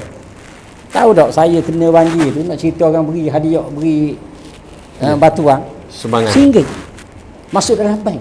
Saya cek buku bank tu RM1. oh, RM1 dia kok. Nama sekian-sekian RM1. Sebab apa? Sebab mungkin dia rasa ganjaran tu ada, Ya. dia nak masuk. Nak masuk peranang RM1. Saya kira kalau nak beri jangan beri RM1. Kami sungguh tu minta maaf lah, jangan buat lolok je, gurau je. Ya. RM1 pun ada. Orang yang ambil berat. Dan kadang-kadang setengah kita tak ambil berat langsung. Tak mau sedekah. Tak mau cara pahala, dak pahala tak mau. Ya. Tak mau cara pahala. Maka orang hak lagu ni ramai. Ramai di kalangan orang Islam. Macam saya sebut tadi, rumah besar, kereta besar, bini besar, apa lagi besar, macam-macam besar. Tapi orang tepi rumah dia makan ikan singgan, ikan selayang pecah perut tiap-tiap hari. Jalan kok lalu ke depan kita tu bau kuah. Peluh dia tu bau kuah. Dia makan ikan singgan hari-hari. Tapi orang kaya tak beri. Tak beri. Kalau nak beri boleh. Buat boreng gini. Bubuh cek besar tu. Buat dengan polystyrene. Nampak tak? Tunjuk 5,000. Saya lah datuk. Nampak tak? Baru nak beri. Maka Allah Ta'ala perwajib kamu jaga baik. Kena bagi zakat. Oh. Kena keluar zakat. Kena keluar, bukan kena bayar. Kena keluar zakat. Wa atuz zakah. Untuk apa? Kalau aku dak buat gini, aku rayaklah pahala banyak. Mu dak layang pun. Sebab mu kaya. Orang hak layang pahala banyak sedekah. Ni macam kita semua ni. Macam saya tak ada duit. Saya tak ada duit pula. Macam saya tak ada duit. Baru orang cara Ya. orang kaya dia dah cara. Nampak tu? Jadi diwajibkan sedekah. Diwajibkan apa? Diwajibkan zakat. Zakat apa? Sedekah yang wajib. Kena keluar, kena beri, kena bayar. Dia bukan kena bayar, kena beri. Tapi kadang-kadang Ustaz, media sosial hari ini, negara hari ini banyak mengiklankan di televisyen, Facebook, Twitter, Instagram dan sebagainya, cara pembayaran zakat lebih mudah melalui program Mercy atau humanitarian ke Palestin, Kemboja, Thailand dan sebagainya. Dan banyak orang-orang yang dikatakan kaya tadi itu mengambil ruang begitu tanpa memikirkan keadaan di mana beliau duduk, kesusahan penduduk di sekitar kawasan beliau duduk tu. Dan apa hukum pada orang yang begitu? Dia bagi zakat ni. Dia kata aku keluar zakat ni kepada mereka sebab kerajaan dah buatkan satu saluran dan sistem begini. Tetapi sedangkan kita tahu di kampung kita tu banyak yang susah. Jadi hukum kita sebagai orang yang mengeluarkan zakat tu. Ya. Yang pertama sekali, orang yang keluar zakat ni, yang pertama sekali bukan jahil tapi tak belajar. Lebih kurang tu Ustaz. Ikut. Yang kedua, pemungut zakat mengejar supaya geruk kita ni, kumpulan kita ni, pemungut yang paling banyak. Oh, amil lah. Tak kira lah amil ke, agensi kita lah, agensi. Okey. Sekarang contoh, Baik. kerajaan bagi mandat kepada rela kawasan timur Untuk buat kutipan zakat. untuk buat kutipan zakat Okey. sini. Kemudian di sana tu ada lagi agensi lain, bomber. Okey. Kita berlawang lah, Siapa paling banyak lah. siapa dah main banyak. Okey. Dapat komersial ke, tak dapat komersial ke, dapat nama ke, dapat apa, ikutlah. Baik. Maka rela bincang dengan geng-geng rela, Baik. macam mana cara kita nak dapatkan duit biar banyak, Ya. supaya ada pujian daripada ni kan. Ya. Maka kita buatlah, mau ni buat online, hok ni saya kata buat gini, hok ni kita masuk rumah ke rumah, kita melatoh sepadang, kita pergi cari sampai ke Kemboja zakat. Bukan ke Kemboja cari sini, kita pergi cari sampai ke Kemboja. Ya, betul. Buat balik duit zakat dan sebagainya. Itu cara kita supaya nak dapatkan hasil yang banyak. Orang yang keluar zakat juga tak belajar. Maka ulama kata tidak memadai zakat dia.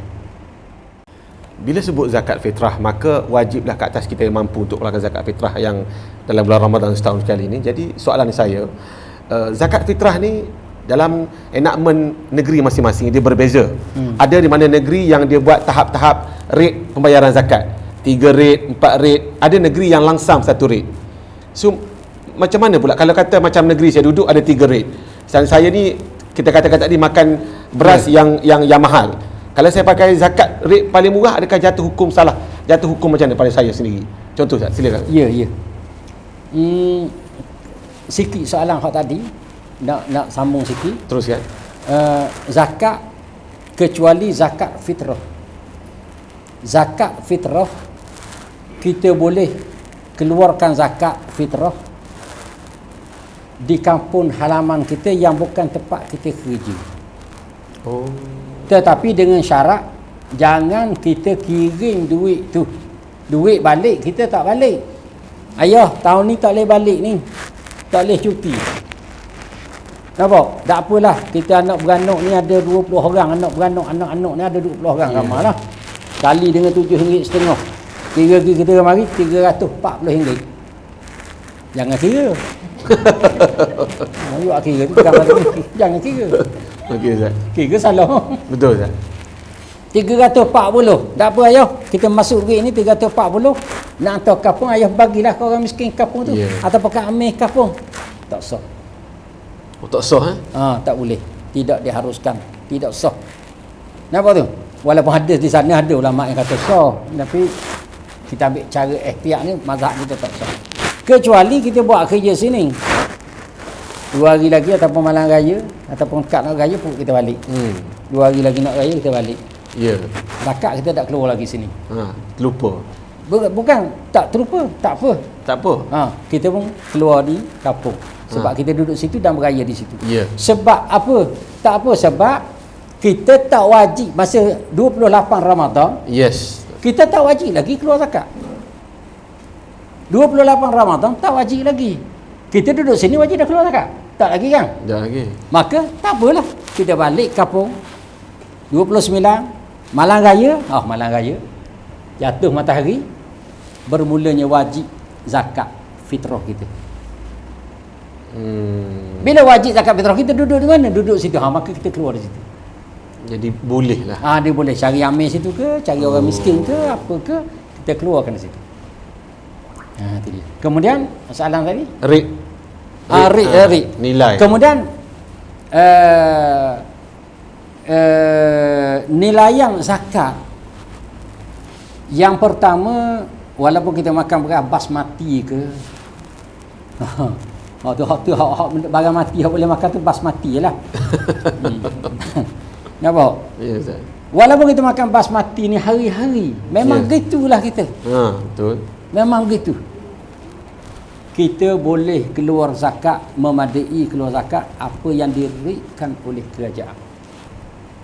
Walaupun pada rate paling rendah. Ya. Pada paling rendah. Cuma kita nilai kita dengan Allah Ta'ala. Aku ni begini, aku beri korang begini, mu nak terima ke tak Allah? Allah Ta'ala tak jawab kat Adamu. Tengok dulu lah. Dia tak jawab begitu. Ya. Kalau dia jawab begitu boleh tahan kira.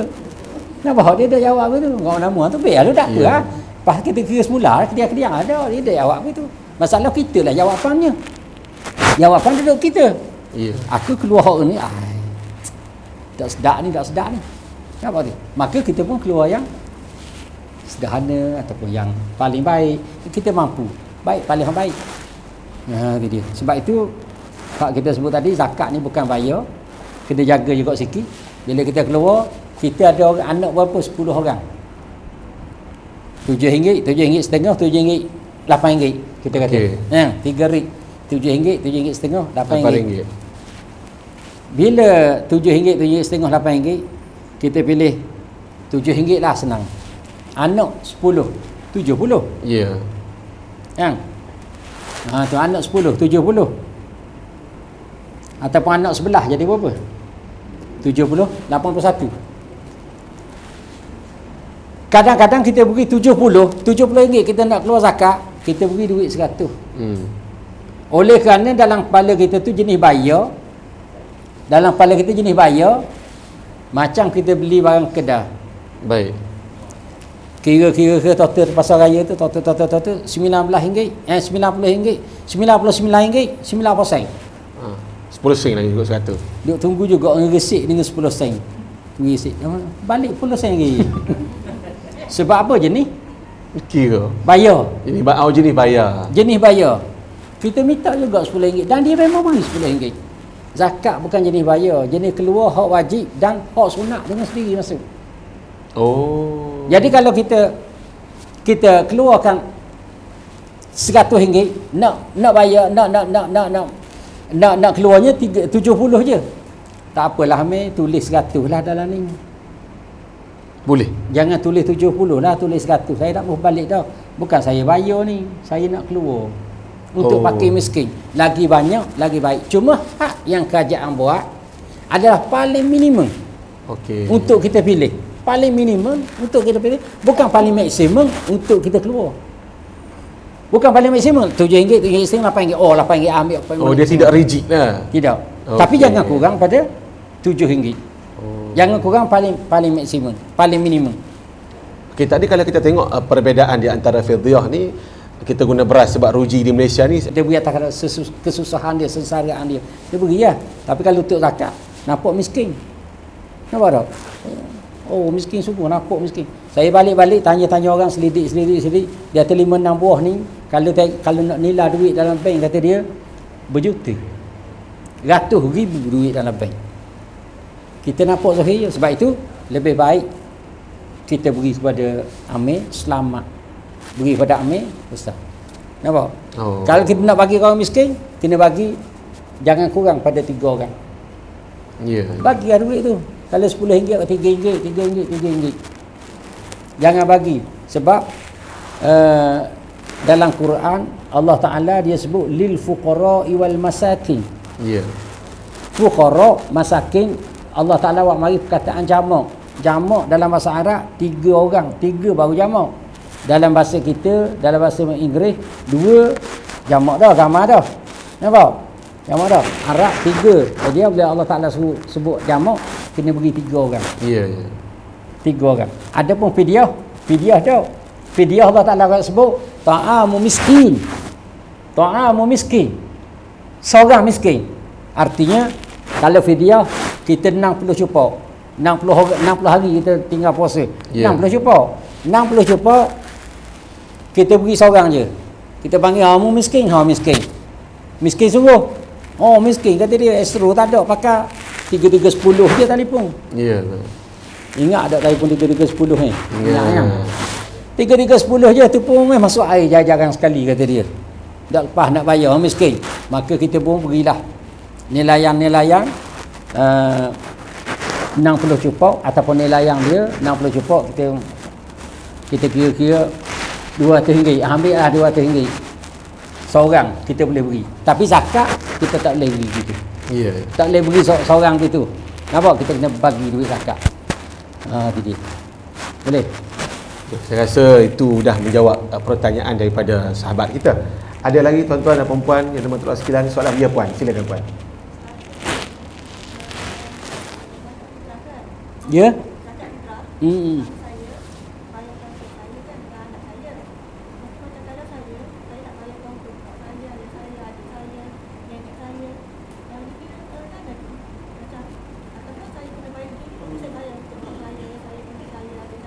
Ya. Ya. Orang yang lega dipanggil, legalah orang yang ada duit lah. Okey. Orang yang kaya. Musir dalam bahasa Arab kan, musir. Dia walaupun isteri dia ada duit, wajib di atas tanggungan suami. Nampak? Zakat wajib di atas tanggungan suami. Walaupun keluarga mertua. Di atas tanggungan suami, dan hak yang atas tanggungan suami ialah anak-anak. Anak-anak atas tanggungan suami. Anak-anak mana? Anak-anak yang belum mampu buat kerja. Bukan belum buat kerja, belum mampu buat kerja. Okey. Kita orang kita ni kecil-kecil ni, kita kecil dia orang agak dia besar. Kita ni hak yang mampu buat kerja umur 18 dah mampu buat kerja. Ya. Cari duit sendiri. Cuma kita sibuk dengan belajar je. Jadi dia mampu cari duit, maka hak tu tak wajib di atas tanggungan ayah. Okey, tidak wajib di atas tanggungan ayah. Cuma ayah bagilah sebab dia tak ada duit. Ihsan daripada ayah dia. Okey, habis selesai. Isteri pula wajib di atas tanggungan suami, kecuali isteri dia buat kerja. Tu. Isteri jadi guru besar. Suami tukang kebun sekolah. Okey. Ya. Tukang kebun sekolah apa? Kontrak. Ada masa ada masa tak ada. Katanya bini dia, tak apalah abang weh. Kita tolong bayarlah hak kita ni, kita bayar sendirilah, abang tanggung hak anak-anak dah lah. Dibolehkan. Yang kedua. Yang ketiga, isteri juga nak tolong bayar kepada mak dia ni, ayah mak seorang je, mak dengan ayah dia. Okey. Nak bayar kepada mak dengan ayah dia. Ya. Dengan adik-beradik dia. Ya. Nyanya sangat miskin ni, nampak? Ya. Nampak? Boleh. Tetapi dia kena minta izin ataupun dia kena beritahu kepada mak dia. Mak pun kita tak wajib. Nampak? Mak kita ataupun suami pun, mak dia pun dia tak wajib keluarkan zakat kepada mak ayah dia. Hak wajib tu sebab mak ayah dia tak mampu duduk sama dengan dia. Ya. Wajiblah. Kalau tidak, mak duduk kampung, ayah duduk kampung. Ayah peceng DU, mak peceng guru besar. Banyak mana dah peceng boleh tu ya. 10,000 dah. Kita pula tukang kebun je. Tukang kebun je. Tu. Dah kan anak tu jadi wajib dah. Nafkah kita tak wajib nafkah ibu ayah. Kalau sekiranya dia tu dah senang. Jadi kita nak beri juga sebab kita sebagai anak rasa siang juga. Biarlah ayah banyak duit pun. Ya. Kan? Boleh. Dengan syarat kita beritahu ke dia. Beritahu ke dia, ayah, sekian-sekian tak apalah, selesai dah ayah tu. Kita keluar belaka dah. Duduk saja dah lah. Adik-beradik duduk saja dah lah. Selesai masalah. Boleh. Ya. Anak yang kita bela. Ya, anak angkat lah kita kata. Siapa yang bela anak tu? Kena. Nampak? Siapa yang bela anak tu, maka dialah yang bertanggungjawab, yang nafkah anak tu, dia nafkah anak dan dialah bertanggungjawab untuk nak keluarkan zakat. Oh. Kalau Walaupun dia tu perempuan. kalau sekiranya anak tu tidak ada harta lah. Kalau anak tu ada harta, maka kita boleh ambil daripada harta anak tu untuk kita keluarkan zakat. Oh, okey. Jelas.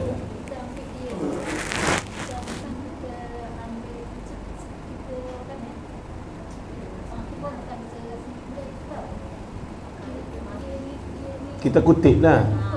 Tak kira lah atas orang yang bela dia. Atas orang yang bela dia. Maknanya kita tak payah kira macam mana proses ambil tu berlaku, tak payah. tapi bila Tak kita bela. bela dia tu, dikira. Siapa yang bela dia? Ya. Okey. So saya kira dah menjawab soalan. Yes. Ya, ya. Macam mana yang status isteri yang suami dia dipenjarakan? Suami dia penjarakan. So dia bayar sendiri. Suami tu bila dia kena penjara, saya pun tak faham ataupun saya tak tahu berkenaan dengan situasi penjara ni. Sebab kita tak pernah masuk penjara. Ada kawan-kawan saya dia masuk penjara hari-hari. Kawan saya tu 2 orang, dia masuk penjara hari-hari. Kerja saya. Dia mengajar. Oh, mengajar. So dia pernah tak dalam penjara tu? Mana lelaki kan dia wajib bayar zakat. So adakah berlaku proses? Tu yang saya tak pernah tahu penjara. Kalau sekiranya saya dengar cerita, jangan kalau silapnya jangan marahlah. Orang dalam penjara ni dia suruh juga buat kerja. Betul. Dan dia beri upah juga. Betul. Banyak sikit tu atas tabiran dia lah. Yes. Cuma bila dia buat kerja dan ada duit, Maknanya dia wajib lah. jadi maknanya dia ada tanggungjawab jugalah. Kena minta dengan warden dan minta warden kita ni faham agama. Warden ni faham agama, bukan macam zaman dulu. Zaman ni orang faham lah ke agama. Ya. Kebanyakannya yang zaman dulu teruk. Jadi bila faham agama, dia minta dengan warden dia. Sebab tu kita nak ustaz-ustaz mana yang mengajar dalam penjara kena terang benda ni. Saya tak pernah masuk dalam penjara. Jadi kena terang benda ni. Kalau dia buat kerja, yang pertama makan minum anak bini tak apalah, maidang tanggung. Ya. Maidang tanggung, insya-Allah. Dan bini dia pun kalau ada hak setengah boleh buat kerja, dia buat kerja. Ya. Tetapi kalau bak zakat apa, dia ada duit, minta tolonglah. Minta dengan warden tu supaya keluarkan duit tu. Keluarkan duit sikit sekadar untuk nak bayar nak beri zakat tu. Sekadar nak beri zakat, berilah banyak mana. Kalau RM7, anak 2 orang, bini dengan dia 7 kali 4 baru RM21, RM28. RM28. Ni apa? RM28. Bayar hak murah sekali dah lah. Jangan berilah hak mahal-mahal. Beli hak dah RM7 paling. Kalau ada hak RM2.5 pun RM2.5 lah kalau ada. Tak apalah, minta dengan warden kata nak juga duit ni untuk nak keluarkan zakat untuk aku dan anak-anak aku. InsyaAllah rasa kalau ni warden ni dia faham belaka, tak macam dulu. Dulu warden suruh pakai luar pendek tu. Bunyi cerita kan. Ni tak ada semaya bang pun dia tak beri. Ni warden ni agama belaka.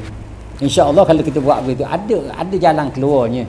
Jangan kita skop dalam keadaan penjara. Jadi ada jalan keluar. Kalau misal kata tak boleh nak buat dah, memang tak ada duit dah. Nampak? Tak ada duit. Dia tengok pula rumah dia, mak dia apa isteri dia kerja kedap. Kalau kerja boleh keluar, kalau tidak ada, tak payah keluar lah. Kira memang fakir miskin yang papa ke dana sungguh. Bukan papa dengan mama, papa ke dana. Nampak? Kalau papa dengan mama boleh tahan kira. Iyalah. Ya, Allah saya dah menjawab. Terima kasih. Yang terakhir mungkin daripada sahabat kita. Duit zakat fitrah ni boleh tak kita ambil duit pusaka? Macam contohnya dalam mula puasa ni ayah dia meninggal, lalu dia tinggal duit zakat, wajib ambil duit zakat tu ke ataupun Duit simpanan. wali dia kena bayar zakat? Baik. Apa ni nak keluar zakat siapa tu? Anak hak dia tinggal, Hak ayah tadi? ayah ni meninggal lah. Dah meninggal masa mana? Dia ada 2 keadaan meninggal tadi tu. Sebelum raya lah. Meninggal sebelum raya, ayah tu tak wajib dah keluar zakat. Ya, ayah tu Baik, kalau sekiranya ayah ni meninggal selepas raya, selepas pada orang azan maghrib. Yang tu dia, selepas pada orang azan maghrib dia meninggal. Maka ayah ni kena keluar zakat. Ambil di mana duit? Ambil daripada duit dia. Adapun keadaan yang kedua, ayah meninggal tak kena mengena dengan puasa. Tak kena mengena dengan zakat lah. Okey. Sama ada dia meninggal belum ada raya ataupun Bulan-bulan lain lah. bulan-bulan lain, Okey. maka duit zakat, duit apa dia panggil dah? Duit saka tak duit saka ni banyak lagi, tak bagi lagi. Ya. Nampak? Ada 700,000 dalam bank tu duit saka ni. Banyak. Kemudian bila begitu nak keluarkan zakat kepada anak-anak dia, anak-anak kecil-kecil pun ada. Maka tak boleh pakai ambil bodoh begitu je duit saka ni. Dia kena ambil daripada bagi yang pertama, bagi saka dulu. Oh. Bagi saka dulu. Kena selesai faraid dulu. Kena selesai faraid. Kalaulah faraid itu tak selesai, boleh kita penjaga dia ataupun pengamanahkan duit ni. Isteri lah. Orang amanah duit yang kita amanah ni, duit saka ni, dia boleh ambil untuk keluarkan zakat. Boleh ambil untuk keluarkan zakat. Ataupun yang sebaiknya orang yang jaga anak-anak ni. Biasanya hak yang jaga sebenar sekali, hak yang jaga anak-anak ni ialah pak saudara pada anak. Ya. Iaitulah adik-beradik. Adik-beradik, bukan pak saudara, adik bukan. Yang pertama sekali yang jaga anak-anak kecil ni ialah adik-beradik anak-anak ni. Iaitulah anak kepada si mati. Yang abang lah yang menjadi wali yang Itu yang pertama lah. Wali yang pertama. Dia ambil adik dia kahwin dah, dia ada kerja, dia ambil adik dia, dia keluar zakat. Ataupun pak saudara. Naik tinggi pak saudara. Inilah yang kita kena tanam. Kita terawih. Begitu juga, bukan terawih kita ni untuk nak menghabiskan sembahyang terawih, tetapi nak menyempurnakan sembahyang terawih. Kita duduk bahas 20 dengan 8. Kita bahas apa 28? Bukan masalah bahas 28. Masalahnya bukan kita buat 8 tu bukan masalah khilaf tak khilaf. Kita buat 20 nak banyakkan ibadat. Buat 8 bukan kita nak sikitkan ibadat, tapi khilaf bukan khilaf. Malas. Las jugalah. Malas bukan kilaf. Cuba kita bayang. Jangan tanya orang lain, tanya hati kita sendiri. Saya tanya hati saya sendiri, saya buat lapang, saya tanya hati. Buat apa mu buat lapang? Malah. Saya jawab pada diri saya sendiri, saya jawab malah. Yeah. Bukan masalah khilaf. Konsep ibadah. Ya. Konsep ibadah. Baca Quran. Kita tidur semula. Kita tidur dalam keadaan penuh sehari itu ibadat. Ya. Nak tidur, kita nak juga kerah tidur kita tu, biar kerah tu kerah ada pahala. Hak ngeruh kuat ni. Saya ngeruh kuat, ngeruh kerah. Biar kerah orang sebelah tu, pun dia tidur kuat kan, apa tak dia tidur. Biar aku dia pahala. Nak buat mana tu tidur nak boleh pahala. Ya. Tidur niat dah. Esok maring bangun pukul 5.30, bobo suak lebih kurang orang azan. Ya. Hari ni nak bangun awal, bukan nak makan banyak. Dak dang semaring, dak dang nak semayang tahajud. Ya. Nampak? Nampak. Pak kunci jang mu bunyi tak bunyi pun, kalau mu bunyi pun aku nak bangun macam ke bunyi. Kalau mu tak bunyi tiba-tiba mati mapuh pun aku nak bangun juga macam aku tanya. Yeah. Walaupun tak bunyi. Minta bau jang tak bunyi kata dia. Jang tak bunyi nak bangun awal. Dah kita duk terhang ke jang. Ya. Mu bunyi pun aku bangun, mu tak bunyi pun aku nak bangun gini juga. Pak tengok aku nak bangun. Untuk apa? Untuk aku dah biar dang semayang tahajud. Dang semayang tu, semayang ni apa semua sekali, dang semayang taubat, semayang apa, lepas tu nak sahur, ikut Nabi suruh sahur. Ya. Maka kita pun tidur tu kok khah pahala. Itu konsep ibadat kita, tambah-tambah dalam bulan Ramadan. Saya rasa cukup dah sekadar itu, insya-Allah mewadai. Wabillahi taufiq wal hidayah. Wassalamualaikum warahmatullahi wabarakatuh. Waalaikumsalam warahmatullahi wabarakatuh. Terima kasih Majlis ini ucapkan terima kasih yang tak terhingga kepada ahli panel kita Ustaz Abdul Aziz bin Abdul Rahman di atas pencerahan dalam merungkai dan bertepatan dengan forum kita hari ini, town hall kita hari ini, iaitu merungkai kekeliruan dalam beribadah Ramadan. Jadi saya mewakili Wagar Kerja Pusat dan Wilayah Timur dan juga mewakili Wagar Kerja Unit Media Ibu Pejabat Royal Malaysia Putrajaya di atas kesudian kerjasama bersama unit Hal Islam Pusat Teluan Timur, di atas kejayaan dan kesudian menjayakan program Town Hall Ramadan Al-Mubarak Pusat Teluan Timur sesi 2022.